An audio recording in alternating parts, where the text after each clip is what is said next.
اعوذ باللہ من الشیطان الرجیم، بسم اللہ الرحمن الرحیم۔ ہماری اس گفتگو کا آج اس ویڈیو کے ساتھ اختتام ہو جائے گا۔ ہم آج چند باتیں عرض کرنا ضروری سمجھتے ہیں، اور اس سے پہلے ہم کل ڈمسکس میں ہوئے بام بلاسٹ کی شدید مذمت کرتے ہیں، اور ہم اللہ سے دعا کرتے ہیں کہ پروردگار تو ان کی مغفرت فرما جن کی جان اس بلاسٹ میں گئی ہے، اس حملے میں گئی ہے، اور ان کے گھر والوں کو صبر عطا کر، اور جو بھی اس کے ذمہ داران ہیں تو ان کو جلد ان کے انجام تک پہنچا۔ بے شک ظالمین پر اللہ کی لعنت ہے۔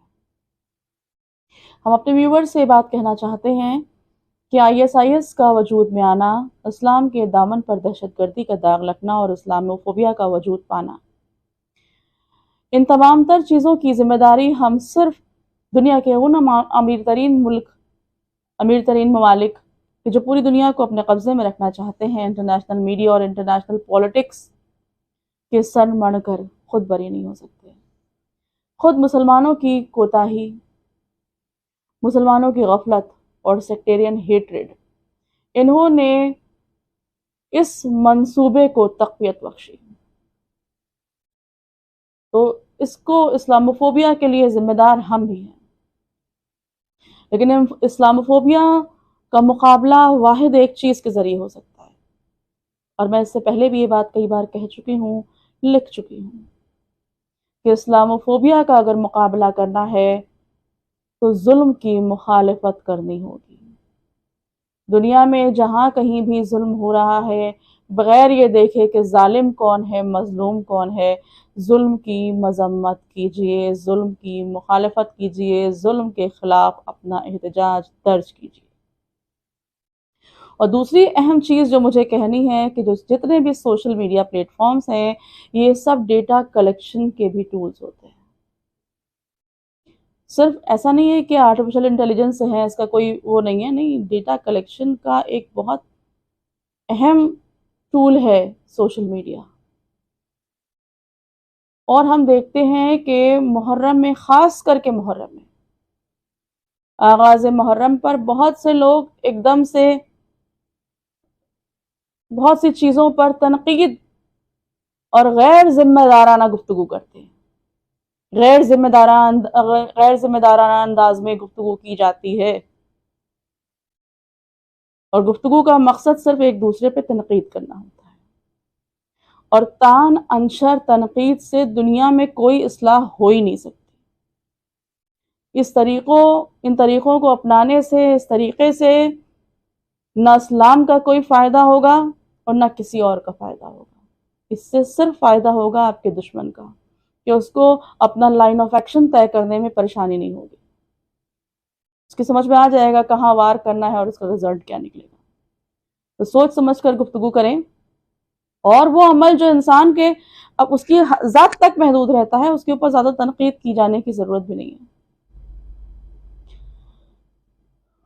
اور ظلم کی مخالفت کریں۔ دنیا جہان کی چیزیں ہو رہی ہیں، لیکن ظلم کی مخالفت نہیں ہو رہی ہے،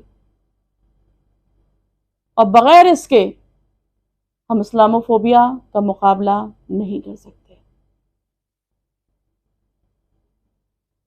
کربلا ہے کہ کربلا یہ درس دیتی ہے، کربلا ہی آپ دیکھیے کہ وہاں بھی وہ ایک اسلاموفوبیا بھی آپ سمجھ سکتے ہیں، بھائی اسلام کے نام پر اتنا بڑی خونریزی ہو گئی، خود پیغمبر اسلام کے نواسے کا خون اس طرح بہا دیا گیا۔ کسی پر پانی بند کرنا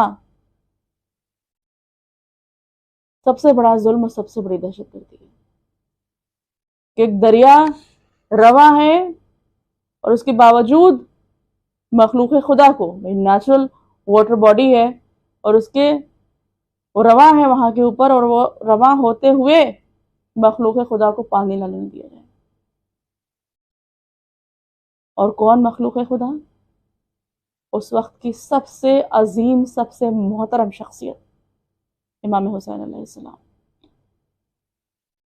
اور اس کا مقابلہ آپ یوں کرتے ہیں کہ آپ کہتے ہیں کہ نہیں، آپ کے اصحاب کہتے ہیں کہ پانی پر قبضہ کیا ہے تو جنگ کریں، آپ کہتے ہیں نہیں، جنگ کی پہل ہم نہیں کرنا چاہتے۔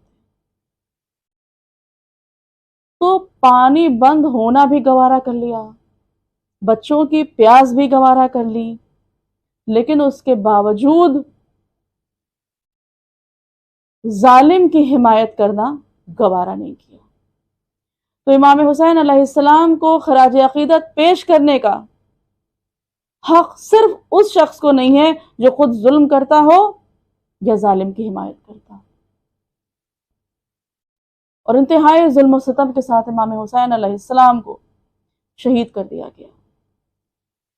اور جیسا کہ میں نے اس سے پہلے کی گفتگو میں عرض کی تھی کہ ابن زیاد کا جو لیٹر آیا تھا پسر سعد کے نام، شمر کے نام آیا تھا، 2-3 چیزیں اس کی میں عرض کر چکی ہوں پچھلی کسی ویڈیو میں، جس میں ٹھہرانے کا حکم دیا گیا تھا اور کہا تھا کہ اسے گرفتار کرو، نہ مانے تو جنگ کرو اور اس کے بعد سر کاٹ لو۔ اور اسی میں یہ لکھا تھا کہ اس کی پیٹھ اور سینے کو گھوڑوں کی ٹاپوں سے کچلوا دو۔ آپ سوچئے کس کے لیے یہ چیز لکھی جا رہی ہے، اور ساتھ میں اللہ کی لعنت ہو یہ بھی لکھ رہا ہے کہ مجھے نہیں پتا کہ اس عمل سے مرنے والے کو کوئی تکلیف ہوتی ہے یا نہیں، لیکن اس کے ساتھ یہ عمل انجام دو کیونکہ یہ باغی ہے۔ سوچئے کس کے لیے یہ الفاظ کہے جا رہے ہیں، کس کے لیے کہا جا رہا ہے کہ اس کی لاش پر گھوڑے دوڑوا دو۔ ابن زیاد اسلامی حکومت کا گورنر بنا بیٹھا تھا، بظاہر تو یہی کہہ رہا تھا، نماز بھی پڑھاتا تھا، قرآن بھی پڑھ رہا تھا، اور حکم کیا دے رہا ہے؟ ظالم۔ اس کے ظلم کا اس سے واضح ثبوت اور کیا ہوگا کہ کس قدر ظالم حکومت تھی۔ اور امام حسین علیہ السلام سب کی شہادتوں کے بعد خود عظیم الشان طریقے سے کافی دیر جہاد کیا، پیدل جہاد کیا آپ نے بہت دیر۔ اس کے بعد عبداللہ ابن حسن جب آپ گر پڑے، اور عبداللہ ابن حسن جو ہے بہت دیر سے دیکھ رہے تھے، اور وہ بھاگتے ہوئے لشکروں کی صفوں میں سے ہوتے ہوئے آپ تک آ گئے، اور اس وقت ایک ملعون نے ان پر ایک تلوار کا وار کیا، بچہ رونے لگا، آپ نے کہا کہ میری گود میں آ جاؤ۔ وہ اپنی چچا کی گود میں آئے، اور ان کی گود میں ایک شقی نے بڑھ کر کے ان کو شہید کر دیا۔ تو آپ سوچئے، آپ مصیبتوں کا اندازہ لگائیے کہ کیا مصیبتیں گزری نواسہ رسول پر، اور انتہائی ظلم ہے کہ جب آپ غش ہی تاری ہوئی آپ کے اوپر، جب ہر طرف سے وار ہو رہے تھے، اور اس بیچ آپ گر پڑے، تو آپ پہ سر سعد یہ دیکھنا چاہتا ہے کہ ان میں جان ہے کہ نہیں ہے، تو یہ چیک کرنے کے لیے وہ اپنے لشکر کو حکم دیتا ہے کہ ان کے خیموں کی طرف جاؤ، لوٹ لو۔ تو یہ مصیبت کا امام حسین علیہ السلام کی اندازہ لگائیے کہ انہوں نے اپنی کوہنیوں کے بل پہ کھڑا ہونا چاہا، اور سر سعد کو للکار کے کہا کہ تو سنت رسول بھول گیا ہے، تو کیا عربوں کی غیرت بھی تیرے اندر ختم ہو گئی؟ میرے مرنے کا انتظار کر۔ اور اس پر سر سعد پشیماں ہوا، اس نے لشکر کو واپس بلایا، اور اس کے بعد آپ کو شہید کر دیا گیا۔ پھر اس نے آواز دی کہ کون ان کی لاش کو، ان کے تن اطہر کو اپنی گھوڑوں کے ٹاپوں سے کچلے گا۔ تو اس پورے لشکر سے 10 لوگ سامنے آئے تھے، جن کے نام بھی تاریخ میں موجود ہیں، کہ جنہوں نے اپنی گھوڑوں کے ٹاپوں سے امام حسین علیہ السلام کے تن اطہر کے ٹکڑے ٹکڑے کر دیے۔ ہمارا سلام ہو امام حسین علیہ السلام پر، ان کی اولادوں پر، ان کے ساتھیوں پر، ان کے جانثاروں پر، ان کی پیاس پر، ان کی جرأت پر، ان کی استقامت پر، اور ان کی شہادت پر۔ ہائے حسین مصلح افکار مرحبا، اے بے نیاز اندک و بسیار مرحبا، اے تیغ انقلاب کی جھنکار مرحبا، اے دست کردگار کی تلوار مرحبا، تو نے لہو سے شمع جلا دی عقول کی، ہوتا نہ تو نبض نہ چلتی اصول کی۔